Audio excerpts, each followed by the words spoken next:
নমস্কার বন্ধুরা, আমি সাধনার হেসেলে আপনাদের সবাইকে স্বাগত জানাই। আপনারা সবাই কেমন আছেন? আশা করি সবাই খুব ভালো আছেন। আজকে আমি আবারও চলে এসেছি পনিরের রেসিপি নিয়ে।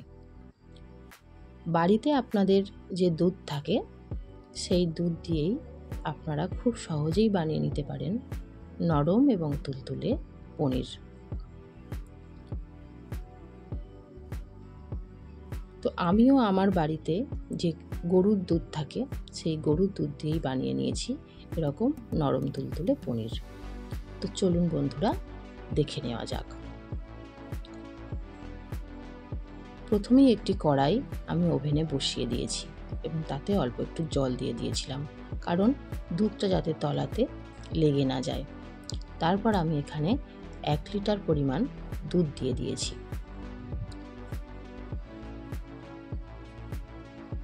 দুধ দেওয়ার পরে এটাকে ভালো করে নাড়াচাড়া করে দিতে হবে বন্ধুরা, এবং গ্যাসের ফ্লেমটাকে আপনারা হাই ফ্লেমে দিয়ে রাখবেন।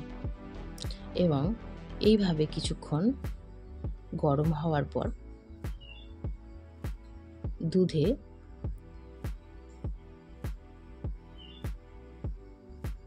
ফুট আসতে শুরু করবে।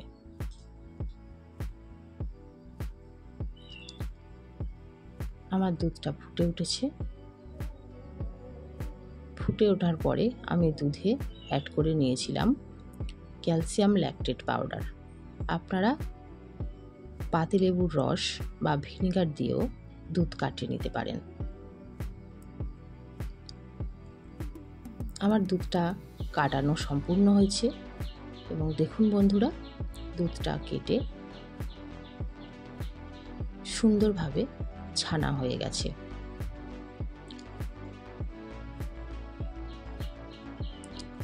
এবার আমি একটা পাত্র নিয়ে নিয়েছি, সেই পাত্রের মধ্যে একটা সাদা কাপড় নিয়ে নিয়েছি।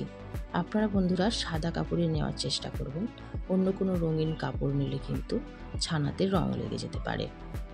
তো আমি ওই সাদা কাপড়টা ওই পাত্রের মধ্যে বসিয়ে দিয়েছি।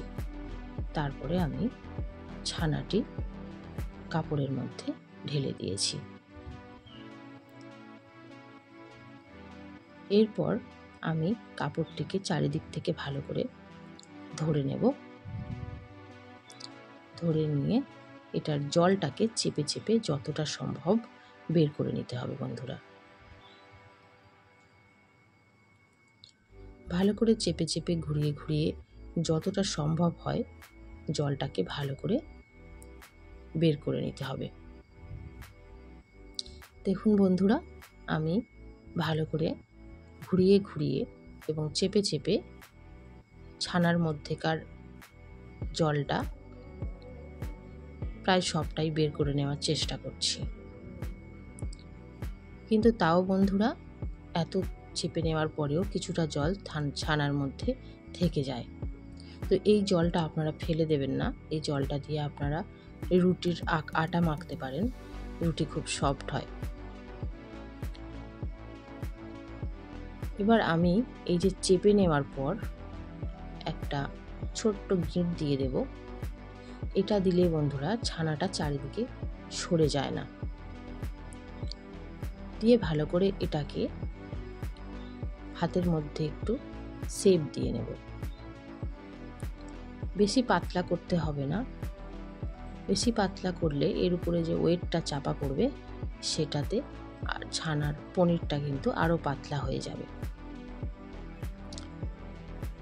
তারপর এর উপর যে কোনো একটি ভারী কিছু জিনিস চাপা দিয়ে রাখবেন বন্ধুরা। শিলনোড়া থাকলে চাপা দিয়ে রাখতে পারেন। আমি একটি প্রেসার কুকারে জল ভরে ছানার উপর দিয়ে দিয়েছিলাম এবং ওভারনাইট এটাকে আমি রেখে দিয়েছিলাম। তারপর আমি চলে এলাম। দেখুন বন্ধুরা, ছানাটা কিন্তু খুব সুন্দরভাবে বসে গিয়ে দারুণভাবে পনির তৈরি হয়েছে। এবার আমি পনিরটাকে পিস করে কেটে নেব।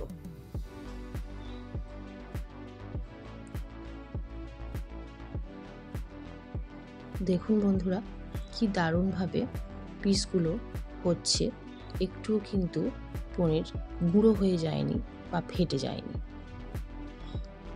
তো আপনারাও বাড়িতে এইভাবেই বাড়িতে থাকা দুধ দিয়ে অনায়াসে পনির বানিয়ে নিতে পারেন। খেতে কিন্তু একেবারে দোকানের মতো হয়। আমার পনির কিন্তু একেবারেই রেডি হয়ে গেছে। আপনারাও এভাবে বাড়িতে ট্রাই করতে পারেন। ভালো লাগলে লাইক, কমেন্ট ও শেয়ার করে দেবেন। আর আমার ভিডিও সবার আগে আপনার নোটিফিকেশানে পেতে আমার চ্যানেলটিকে সাবস্ক্রাইব করে রাখতে পারেন। দেখা হচ্ছে পরের কোনো রেসিপিতে। ততদিন আপনারা সুস্থ থাকবেন, ভালো থাকবেন।